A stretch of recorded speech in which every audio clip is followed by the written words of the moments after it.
And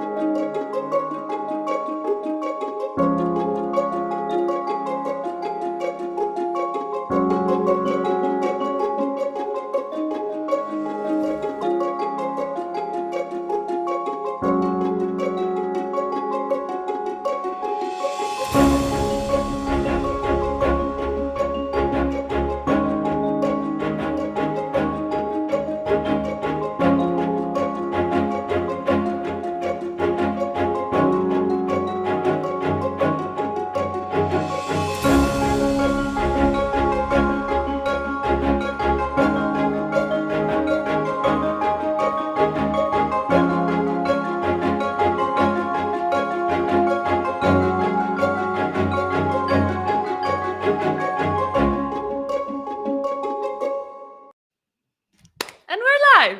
Hello, Gwen. So nice to meet you today. Hello, really great to be here. Like a first for me, first LinkedIn live. So Really? yeah, That's a surprise. Well, I hope it's not the last one either. yeah, So I know I've done a it's lot of good. podcasts, but this is kind of different, right? Like it's a bit more stressful, I guess. No, it's not. So since we're live and you're mentioning this, Gwen, whoever is watching us today, feel free to ask any questions in the chat. Whether you are on LinkedIn or on YouTube, feel free to pop those in. We're going to answer those throughout the session. The session is really, really exciting. And I'm a fan, Gwen. I'm really a fan. Whenever it's like, if you're able to have a brand color of yourself, even, and I think this is big. Kind of, Gwen Yeah. is a yellow heart for me, and it's like it's not different because people know you from the yellow color, and that's what we're going to speak about. Gwen Lafage, she is a VP of Branding and Content at Sinch. Welcome, Gwen. Thank you so much. And the feeling is mutual. I'm a fan of, and I will argue that you are great at branding, so we can talk about that. Yeah, it would be interesting to hear it from your own side because some of the people do it like kind of by trying stuff, but there must be strategies that are working, and that's what we're going to speak about. We're going to cover a lot of stuff about branding. But first, Gwen, I would like to hear a little bit of your story. When did you start with branding, and how was your journey with branding? Yeah, so I started my career a long time ago in agency. So I started actually working in consumer agencies in France and then in London. So working with like big brands like Coca-Cola, Procter and Gamble, so consumer brands. And on the agency side, so I did that for many years before I moved to San Francisco and ended up working for a small B2B tech agency. So it's still on the agency side, but our client at the time, they were like, yeah, tech companies, right? Like our biggest client was Snowflake, still is working with that agency. And we started working with them when they were maybe 200 people. And we helped them build, I guess, their presence, their brands, and and yeah, support them in all of their activities. So becoming a bit of an inside out kind of studio for them.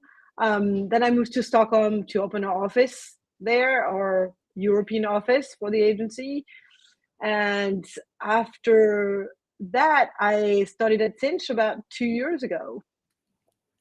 What a journey. There's so Yeah. much to grasp to start with like B2C, B2B versus one or the Hmm. other, because this is huge. We're going to talk a little bit about that boring branding versus fun branding. It's like when you think of Coca-Cola, then you don't think about the technical company. Huh? So, Yeah, I okay. would argue that the tech companies especially have come a really long way on making like their branding pretty fun. There's some really fun tech brands now, right? Like I guess I think about Slack, I think about even like Zendesk to some extent, Yeah. maybe like ClickUp. I think there's like a lot of brand that actually manage to inject some creativity and some fun into what they do. So the Yeah. battle's not lost. We can still be the fun ones, right? Yeah. But okay. So let's start from the very beginning. What Yes. is branding for you, Gwen? So I think to kind of start with the question. There's branding and there's brand, and I think there's Mhm. that's two different things. So for me, we tend to like limit brand at branding, and I think like branding, yes, it's like kind of the surface and what you see when you think about branding. The origin of the word is putting a logo on it, right? Which is like, you think about your logo, you think about your colors, you think about like your visual identity, your look and feel. And I will argue that's branding.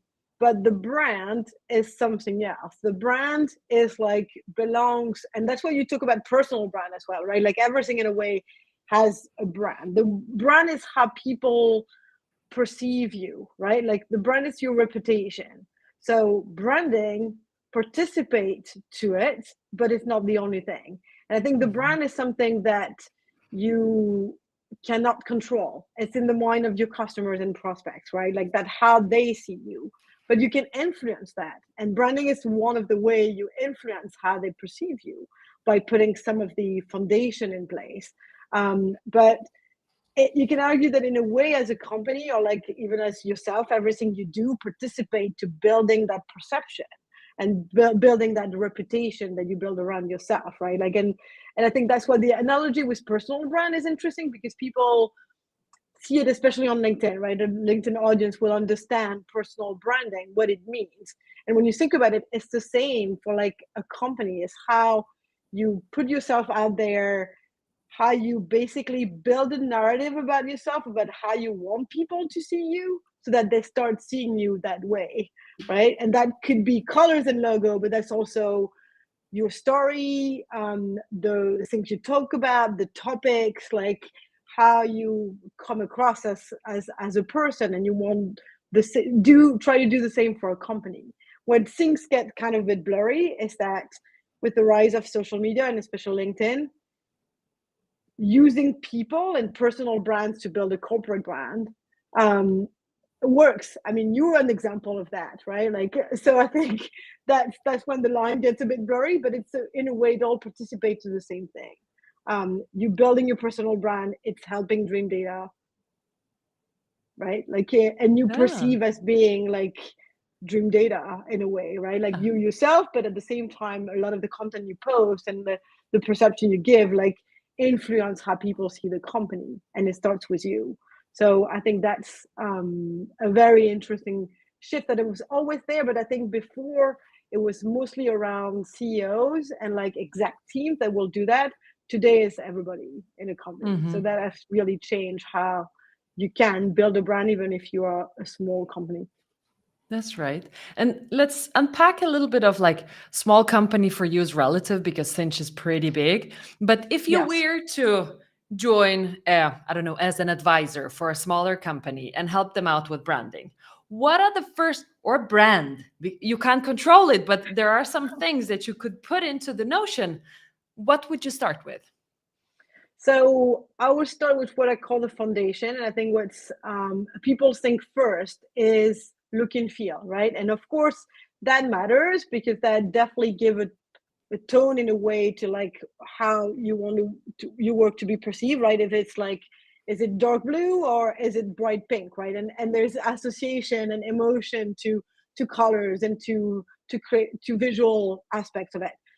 But I will probably say that one of the most important thing is not that, it's mostly your narrative and like understanding who you're going to talk to, what is your story, what is your positioning. So I think I see positioning as a part of brand, because it is a way to tell your story and define what is that story that I want to tell, how I want people to see me. I'm going to like plant the seed so that they reflect it back to me, right? Like you want to tell them the story, because otherwise they come up with their own, right? So you want to be there planting that seed, and like, but first the foundation is to define who you're talking to, what they care about, how you can put together your story to appeal to their pain points. um and that's the first step. It's like, I will say positioning to me is like the first step. And then the visual identity, and those are kind of the foundation on which you can then build campaigns or any other kind of brand building activities. But those foundations are essential. Yeah. Very, very interesting. And if you were that advisor of the company and started with the foundations of this, when would you expect to see any results at all? Is this working? Am I on the right path? Don't laugh. Is this Yeah. like a tough question? And that's always interesting, because I think most companies, I mean, probably all companies in some ways have a brand, whether it's a good one or not, because every single company has a logo, a story to tell, something to sell, and they've packaged that in a way. They've decided what's the narrative, like what is like the story we want to tell. So I think you start seeing it. I guess the results of it. It depends. It's like, are you thinking results of brand building activities and starting to kind of have plant that seed and have people know you? So we get into brand awareness, which is like a Mhm. different thing in a way than branding and like building the foundation. It's like then you want people to know about it, right? Like, and that's Mhm. when you need to actively do things so that people know about you. But I think like I will say probably some of the first step would be when you go to a sales meeting. Do people understand your story? Does that resonate with them? Do they understand like your positioning? Um, if yes, then you're on the right path, and that's already some first kind of results. So at the beginning of a very small company, you're doing it from a it's just maybe a sales deck, right? But that's how the first step of a positioning and telling your story needs to be in those kind of like sales deck or on the copy you put on your website, right? Like how you Yeah. like show what you do. So I'll argue that this is brand, and in a way you don't need like a brand team or even a brand person at the beginning, because every founders will be doing that, right? Like they will be building the essence of explaining what they do in a way that matters to the audiences. I Yeah. don't know if I'm answering It sounds completely the like question, but like, yeah. yeah, yeah, yeah. Yeah. It's a very broad topic, so kind of unpacking it Yes, in some ways, but it sounds like a lot of collaboration with sales. it does. I think that's the tricky part in a way, is that brand is in everything you do as a company, right? Like it is everywhere, and every kind of like activities, or even like the way people answer the phone when you call the front desk, right? Like, or the way they interact with the sales team. You want everyone to be telling that same story, right? You want everyone to be on board on like, what is the company, what we stand for, what are our values, what is like our or yeah, or why, or like what is the thing that we want to like convey to the audience, and you want everyone to kind of be behind that. And Mhm. you don't need like a, because I think that's a misconception on like, people, a small company, they don't have like a brand manager, and they don't need one, right? Like you don't need a brand manager or people to kind of wear the brand hat in a company to be doing brand. It's in everything you do. But then as you grow, yes, you would want someone to own that, so that they can remind people and work on that consistency and make that story evolve if it needs to evolve, and start doing some kind of more brand awareness type of activities, um, Mhm. or try to inject that within the company. Because I think the brand awareness today, especially on social, comes from the people. And in small company, I think in a way it's easier. I think it's easier because you small, everyone knows and understand the story. When like the bigger you becomes and the more silos things become, the more complex it gets, right? Mhm. Yeah. When would you involve the client or clients for any kind of feedback to close the loop? Right at the beginning, I think when you think about your positioning and putting together that story, I think a big part of defining a positioning is to talk to clients and prospects. Um, and I will say you need to listen, and you definitely need to have those input. Depending on what you're trying to do, you might want to ignore some of it, because some of the clients, or most of them, or and prospect, they will see within what they know, and sometimes you will want to come up, or like your solution will kind of disrupt what they know, so they're Mhm. not going to be giving you the answer of the story, but what they will give you is like what pain point they have. And that's really important in defining defining your positioning, right? What is kind of like the pain point, the job to be done, like those kind of elements that you can base your positioning and your story on the reality of the market. Otherwise, you'll have misalignment, right? Like, so it's part of the first go to market plan.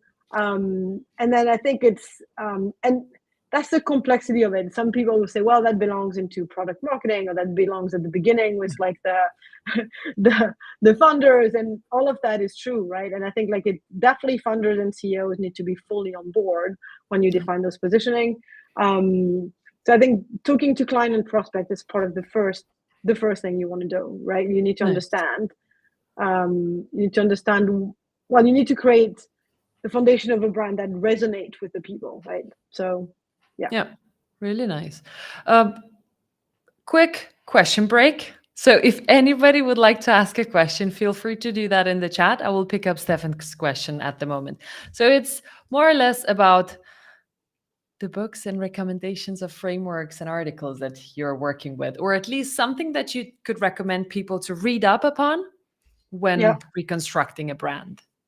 Well, I think there's a lot of like different, especially on positioning, right? There's a lot of books and like I'm a big fan of April Dunford, like positioning book. I think in her framework and our approach, um, there's definitely like yeah, and the basic one you could do Story Brand. That's also like an interesting one on like giving you a pretty simple framework.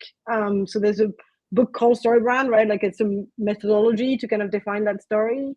And then I think it's I don't have like a book that explain all the different levels of brand, because that's the problem. Is like it is everywhere in everything you do, right? And like you have also Thunder Brand, I think it's called, like the Yeah. Dave Gerhardt book Yeah. is another one, and he takes the approach on like you build it through your funders, right, or like your CEO, and that's one approach you can take. So there's a lot of different books, but I think it depends what you're trying to do. It's like defining your story. I would go, if I had one book, I would go with the April Dunford book, and then and build from there. Yeah. Yeah. And she's coming to Malmö on Monday for a I Fabulous conference. saw that. I have big FOMO because I relocated to the US. Like, so I am not in Sweden anymore, and I cannot attend Sassiest. And I see all those posts online, right? I'm like, oh, yeah, that would be exciting. I think that would be great for. Yeah, you going to that event? I'm going to the event, but our Yeah. CEO Lars is going to join a workshop together with her on Monday. So we're Oh, going to speak a little amazing. bit about that. Yeah. Yeah. Will, who was very happy to see the notification of LinkedIn, also has a question. It's like asking, how do you get internal buy-in or support to prioritize branding?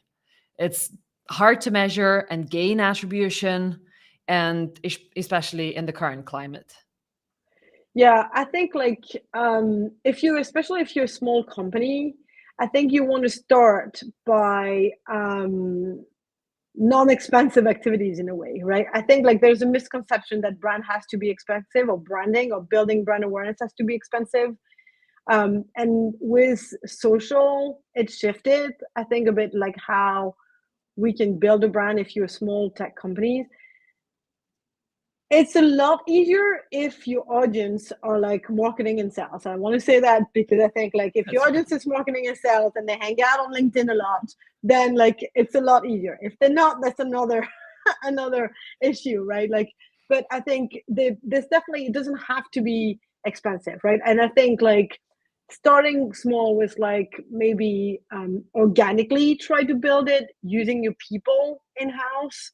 And I think to get the buying is trying to maybe understand or like explain, educate people in the company and the leadership team on why it's important, right? And I think I use this example a lot. It's like when you prospect and you cold call, if people know about you and have heard about your name before, the door is half open, right? Like if the response is like, oh yeah, I totally know about Dream Data. I see Laura online like all the time. I love her content. In a way, you started to build a brand in the mind of that person, right? Through the content and through the personal brand that you've developed there. When you cold call and nobody have never heard about you, it's another battle, right? Then you need to explain who you are and like, and I think that's the thing, right? Like all of those activities that you're doing, I would, argue that we have to disconnect on like what we think are brand building activities, because I would argue that a LinkedIn live, a podcast, like all of those so leadership type of content participate in building your brand, and you can do that with like little budget. I'm sure you don't have like a pretty big dedicated budget for building your brand at Dream Data, and at the same time you have a presence online and a brand that a lot of people, especially I guess in the Nordics, like know, right? Yeah. And you've done that without dedicating like a huge budget to it. So I think you can do it. I mean, not like without the buying of like everybody in the company, but you can start like small. I mean, the best is definitely for sure if you convince your CEO and like people in the leadership team and they participate to it. Like going back to that founder brand from Dave Gerhardt, I think like that's really powerful. If they have that vision, if they understand the power of having a strong brand, it's a lot easier. But I think it's about educating them, right? Like, Yeah. and if they don't want to participate because they're maybe not the right profile, you can use your sales team, right? You can use your marketing team. Like I think there is definitely possibilities to start organically through Yeah. activities that you're already doing. But if we can break it down a little bit towards attribution, what are the Yes. early metrics that you would show? Okay, you got buy-in. Okay, Gwen, we trust you. We've seen you do it well. But what would you show them and when that something is working so far? But give me more time. Yes. So I think like it's the more people, I guess there's some of the soft like attribution, like we're saying when you cold call, or like I don't know if you use like a gong call, or like you have people say, oh yeah, I know about you, I know about Laura, um, or if you see people are engaging with your content on social and you're getting traction there, and then you get a lot more inbound. I think like that's, I'm sure what you seeing at Dream Data, I would say like you probably are like a good example of a company that's getting, I'm assuming, and you can tell me if I'm wrong, but getting a lot of your pipeline built through LinkedIn and what you're doing there, right? So we call it social selling, but at the core of it is like how you, Laura, or Stan with Stefan, right? Like I've built your personal brand and the Dream Data brand through yourself online and starting having like engagement, traction, number of followers, all of those vanity metrics in a way. I think they are good indicators. I will not call them only vanity because they're good indicator that people are starting to know who you are. And like you make this association of like, oh yeah, Gwen, and she's yellow. And that's like the Sinch yellow, right? Like, so it's like also trying to like build the Sinch brands to my personal brand in a way. And I think like it's using kind of yourself and seeing like, do you get more people coming to you, registering to like a newsletter, listening to your podcast, how many attendees you get to your LinkedIn live. I'm sure it grows as like your following base is growing and your brand perception or like awareness is growing. So I think Yeah. those are like the first kind of indicators, like yeah. Yeah. And Will is asking for a follow up from Dream Data. Glad you asked. No, but like what we measure for the branding attribution is you can, of course, always ask your clients where have they heard about us from. We Mm-hmm. often hear that on calls as well while we're discussing. So, oh, I've seen you all over LinkedIn and so on. Okay, something is working out of those. But if you put more data into it, then when tracking attribution, your direct traffic, if you're properly tracking customer journeys, is an indicator that something is working because they might be landing indirectly and then continue their customer journey. Your brand searches, what content they're reading as first touches in your customer journey that are ungated.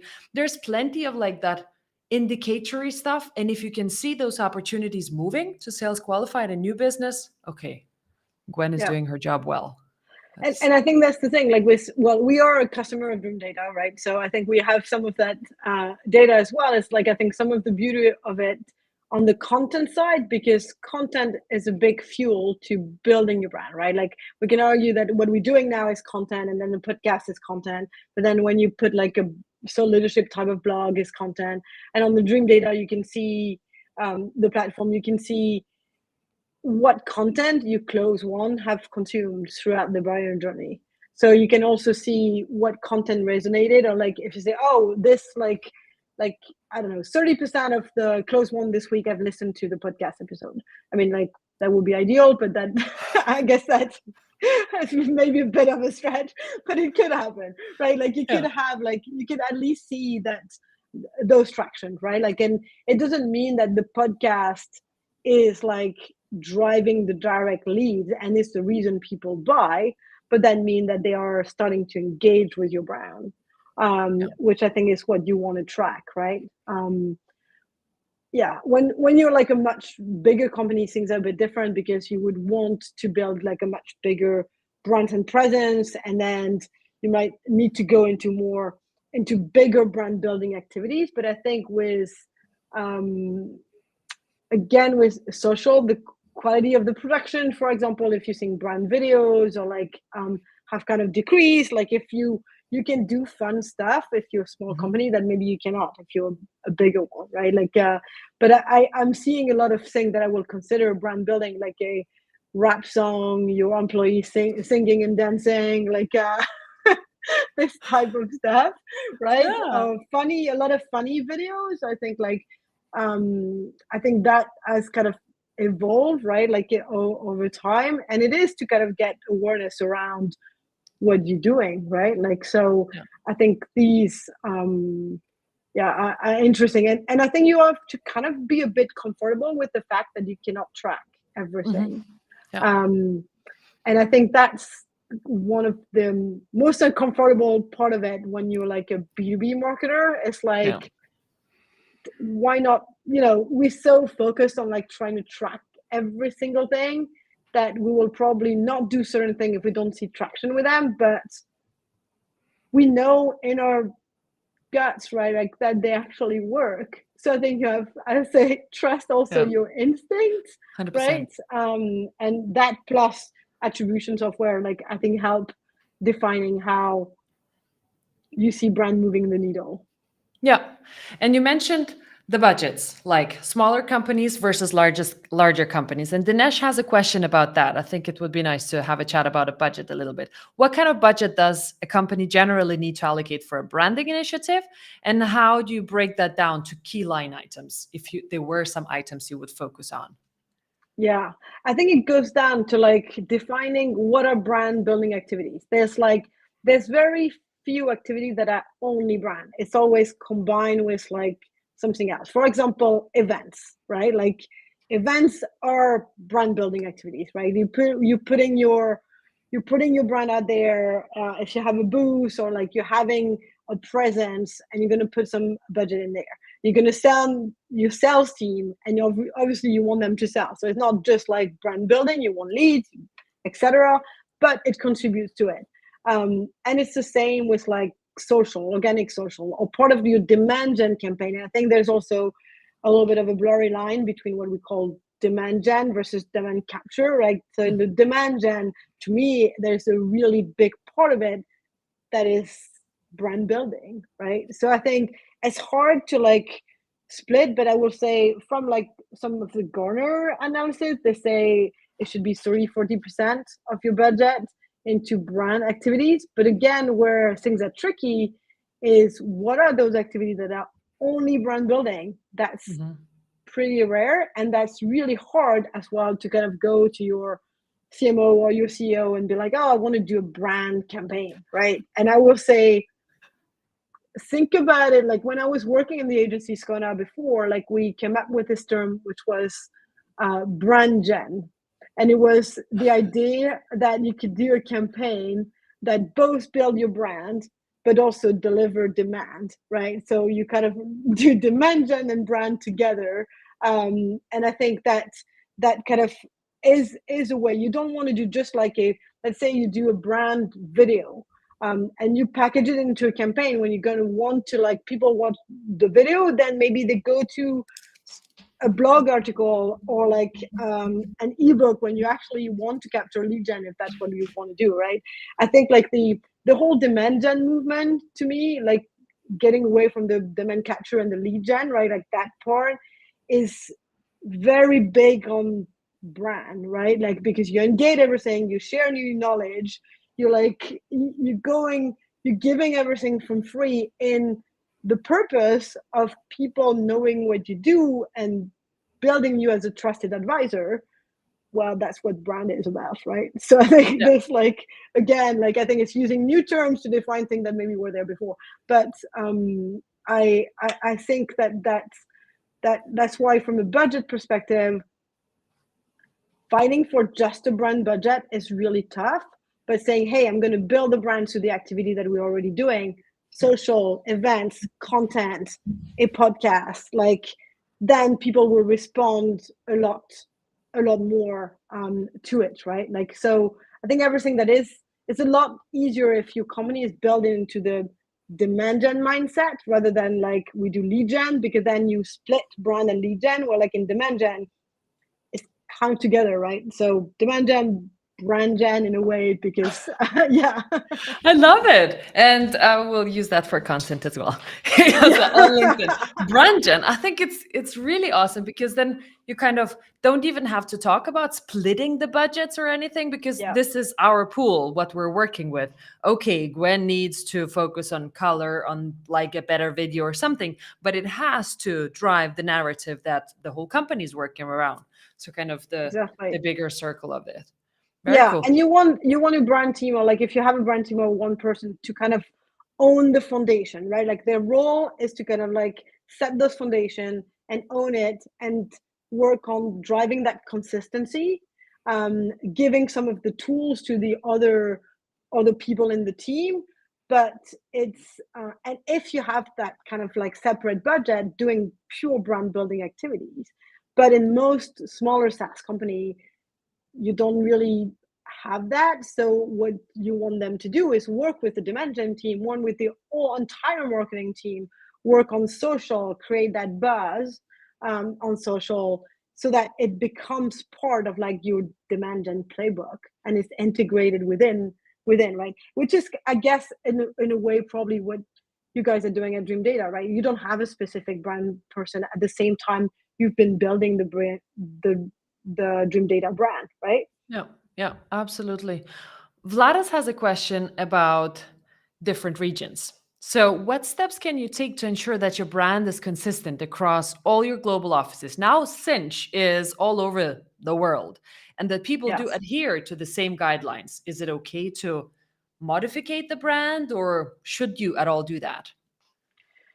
Yeah, that's a really good question and a really big challenge that we've tackled at Sinch. So Sinch grew extremely fast in the past couple of years. I think when I joined 2 years ago, we were maybe 700 people, and today we're 4,000 with 60 plus offices across the globe. A lot of different brands. We don't have a one brand because we grew through a lot of acquisition, but we're trying to consolidate and get people to embrace the Sinch brand and the guidelines. One of the first things we did, or I did when I joined Sinch, was to establish some um, brand guidelines online. So like using like a platform and a tool so that you can evolve them continuously, because there's nothing worse than like 10 versions of a PDF that are your brand guideline that you need to share this massive PDF to people, right? So I think the brand is alive and it keeps evolving, right? And as you grow, your brand needs to evolve. Like you don't want to be set in like what you established 2 years ago, because your story will evolve and your visual identity will probably evolve. And you want to give, I think, freedom to designers and markets to adjust to local specificities and culture within certain parameters, right? So I think it's a fine line between like everything looking different and and too much like brand policing, which is like something that I personally really dislike, like being the brand police. I'd rather be the brand guardian, right? That's a much better way to put it. I think you need to allow for like evolution. You need to allow for like creativity to happen within the parameter of the brand, but you need to define a really strong core that Mhm. cannot be changed. So you need to kind of have those really strong parameter and say, this is the stuff that you cannot change. This is the stuff that you need to use everywhere. This is the thing that you can't really modify. But then around that, and depending on the type of campaign you're doing, you can give them some freedom. Yeah. It's a fine line. I'll say there's no, and some brands are way stricter than others, right? Like if Yeah. you see Apple, right? I'm sure everything is kind of the same in Yeah. B2B, and I think it's good to allow from specificity, especially if you work in very different markets, like Mm. Sinch is in India, as well as Brazil, as well as Sweden and the US, right? I will say India and Sweden are probably like in the opposite of that spectrum from a Yeah. visual identity perspective. Um, you need to try to bring consistency as much as you can, but allow for some cultural specificity, I think. I love that. And you don't want to, be too strict because you want your designers wherever they are to also express their creativity, right? So I think working together with them, I think, and how giving them some of the direction is the way to go. Yeah. Yeah. Sounds great and definitely would work. And what if you make a mistake just putting everybody into the same box and don't let them test some of the deviations Yeah, out? exactly. I think it's like you also have to listen to what comes back, right? Like for example, the Cinch brand at the beginning was mostly when I started mostly focused on the illustration as like one a core element of the brand, and that came from like this aspect that we didn't want to work too much with stock photos. Like so many B2B brands use stock photos, everyone looks the same, everyone uses the same people. It's hard to differentiate. So it's a lot easier to differentiate with illustration, and you can have a unique style and you can like build your brand that way. But then when we A/B test some of the ads in certain Mhm. market, you see that people want to see your face, right? And you have to listen to those feedback because you don't want to build a brand in complete silo what doesn't work. You want your brand to work, right? You want people, it needs to deliver. You still need to have that aspect in it, right? That you actually need to sell. It's still a business. It's not like, it's not Yeah. art, right? Like so I think that's important to listen to this feedback and say, okay, well, what does that mean? How do we integrate that? And how we do allow that to happen and have potentially some stock photo within the brand because people Yeah. are asking for that, That's right? interesting. So yeah. And in terms of buy-in in the companies as well, it's like what to use and how to do it. Frederick has a question. What is your best tip on how to spark interest and passion for branding among people in the company that don't really care about branding too much? Because it's not usually number one priority for companies. Yeah, I think like it definitely starts like internally. I think it's hard to build a strong brand if the people are not behind it, especially in small companies, because you would want them to carry the brand, right? Like I think you need to excite people and show them the possibilities of like what it means to well, yeah, show some of the results, and like if you have a brand or not a strong brand, like because people respond to number and success, right? Like, so I think if you show them that creating something more visible and more like appealing from a brand perspective, then it work and they might bring them more success and more money in a way. I think all of a sudden they will be more behind it. And I think like people can get excited because it's Yeah. fun, right? Like it's a fun part of the marketing, right? Like you have an opportunity to do some fun stuff. And I think like people do want to have fun, right? Like even in B2B, I know we started with saying it's boring, but I think like injecting that and making them a big part of it, I'll say, hey, you can be a part of building this brand. Yeah. And look, it's exciting. We have like this new thing that we can do, and how you want to inject that internally. One thing that people love, and I think that's in probably every company, is merch, right? Like people love swag. They love like for some reason, right? Like I'm like they do. And I think like making them feel like they belong I think. It can go a long way with just like a t-shirt and a branded bottle, right? Like in a way, I think like they will kind of embrace it if they feel like they're belonging to it. But when you're going through the rebrand process, or like if that's like the case, you want to make sure people internally feel that they love this brand. It starts internally so that they can help push it outside. But I think exciting them, bringing them along in the process, showing them the possibilities with it, and showing them that you can have fun, I think will help. Having the buy-in of the CEO, of the founders, is definitely like it definitely really will really help, right? Because if it comes from up top, then people will follow more easily, right? It's hard if it's only kind of grassroots. But so maybe the first step is to spend a lot of time educating the C level, like if they're not buying.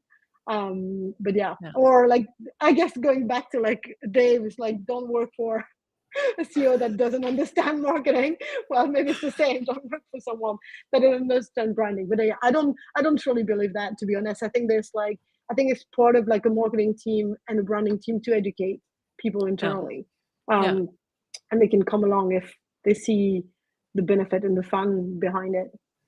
I love that because it goes both externally for your clients, we bring in more revenue, also for the internal employer branding, but also for hiring people. When you need to hire Exactly. people, if you've got a strong brand, it's so much easier to attract. It's so much easier. I think that's like one of the very big benefits of like having a strong brand. Everyone wants to work for those strong brand, right? I mean, like everyone wants to feel that they're going somewhere when there is something, a culture, because I think brand is also very close to, I mentioned values before, right? Like, and what is the mission of the company? Those are like important foundation of your brand. And if that resonate with people, and I think especially more with some of the newer generation, people want to find purpose in what they do. And I think your brand is a part of building that, right? Like, and expressing that in a good way on like why joining this company, because we're building something super exciting, right? I think again, that excitement, and we have those really great values when we like collaborate and dream big and like, you know, so I think that's something that again, brand can do for you, right? Last question before we close off the questions and take them offline.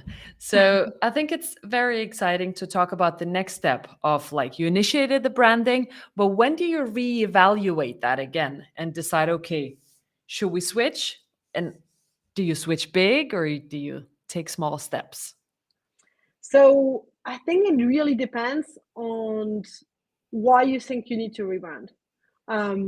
I think like you shouldn't, like I'll say, rebrand just because you've got a new CMO and what they want to do is put their personal touch on like your colors and your website, right? That's not a really good reason to rebrand. But I think you should consider it if you're thinking that first your story or even your visual identity doesn't resonate that much with your audience, or you feel you don't really get like the differentiation that you would want to get, because brand is a great way to differentiate, right? Like and especially in B2B where everything is kind of the same, and where yes, there's product differentiation, but most of the time it gets down to them features and everybody is doing kind of the same, especially in certain industry, right? In certain, like, let's talk Martech, for example, when there's like millions of brands now, and like you said, well, they almost do the same, but not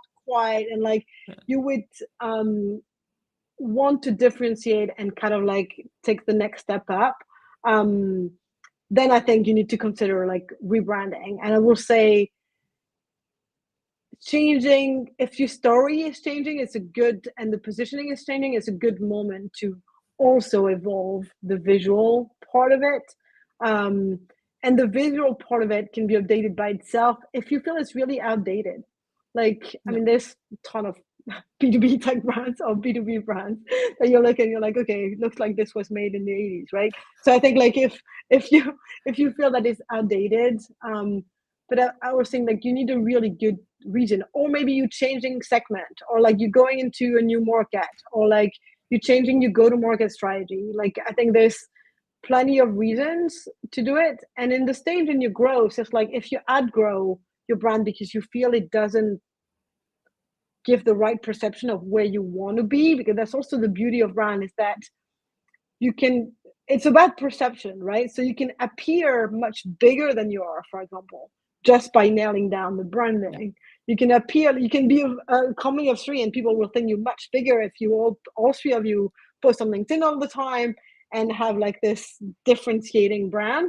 Then people say, oh, really, you only three? But I really thought like you were much, much bigger. For me, a good example of that is Sport Toro. I don't know if you're familiar with them, but like it's very small company, big presence because the content they put out there, and like, and again, they have a good story. They haven't focused on the visual side of it, because I think there's a misconception that brand is just the visual side of it. It's like they focus on a lot of other things. They've built a brand. Yes, they had a strong founder that was already known, so that helped. But still, right? Like I think that's a bit of a process, because you would want like a good example of a brand that I think I've done a really good impact is Gong. I know we mentioned them before, but you can see that they've really focused on their branding, right? Like from a lot of different aspects: story, category building, visual identity, content, online presence. Like they put all of those pieces in place, so that people actually love the brand even they don't know what the product does, or if they don't actually use the product, right? So it's like it's interesting. And at some point they maybe rebranded. I don't know if I maybe didn't know them before, but I think when you want to have this big impact, and I think like companies should dare more to be bold with their brand. There's this fear of like, we're going to be too different, but I think that's what you want. It's we are in a stage when you compete for attention, right? So, and you don't compete only with your direct competitors. You compete with anything else. You compete for like a part of the budget that people have, that they can decide to put in attribution, or they decide to put in paid ads, right? So in a way you compete with a lot of things, and I think like first you need to grab attention, and that's where your brands will help. Even like attention wherever. Let's say you consume your content on LinkedIn. I scroll through, and where do I stop? Is it at the brands I know that are delivering good content? I'm scrolling the rest through. So it's like your attention over there as well. Yeah, exactly. That's that. And it could be that you start putting out there like or 1 or 2% in your team start putting out there a lot of videos of themselves, or like funny stuff, like memes, I guess. Like it's a good one for you guys. I was like, well, that the purpose of those memes, right? Like, and I guess you can tell me if I'm wrong, but like they were to kind of stop people from scrolling, grab people attention. There's like, you don't expect someone to sign up for your attribution software because you have a great meme, but then they will start like seeing you and your brand, right? Like that's how you build it like online, right? It's like attention grabbing content. It's the first step. And it's fun for the company to create it. It's fun for the readers. And then maybe they've stopped once out of 10 times, but then they will stop one more out of the other 10, which is already a very good success. Really and cool. I think that's a lot easier for smaller companies, again, because there's like, once you grow and become more corporate, because that happened. I mean, this happening for Sinch as well, right? Like when you have 4,000 people, and like you probably cannot be as playful, and like you need to be a bit more through, and it needs to be aligned with your values and who you are, the company. Don't start putting funny memes out there if that's not what your company is, right? Like I think like we don't do that at Sinch because it is not like what the brand is about, right? So I think, but when you're a small startup and like, I mean, have fun with it. Like think you need to just grab people's attention. That's the first battle. And there's several ways to do it. If you're not funny, you're not funny. You do like super thoughtful content, like again, Sportoro, right? Like, Hmm. so I think it's this several ways to approach it based on who you are and who you want to be and how you want to be perceived. Perfect. Gwen, thank you so much for the conversation today. If people would Thank like to you. reach out to you to have a further chat or have any questions, what is the best way to catch you? Yeah, LinkedIn is definitely the best. I'm around there quite a lot, like maybe not as much as you are, Laura, but I'm, I'm still there. Feel free to reach out. Happy to chat if someone has more questions. Very nice. And I'm looking forward to hearing your story after moving to the US and share more of that. It's very exciting to see how it's evolving as well. Also kind of from the personal level as well, because it's Yeah, inspiring. it's a big change. Yeah, It so is. It is. Thank you so much. Thank you everybody for thank listening you. today. It was a perfect session. Thank you.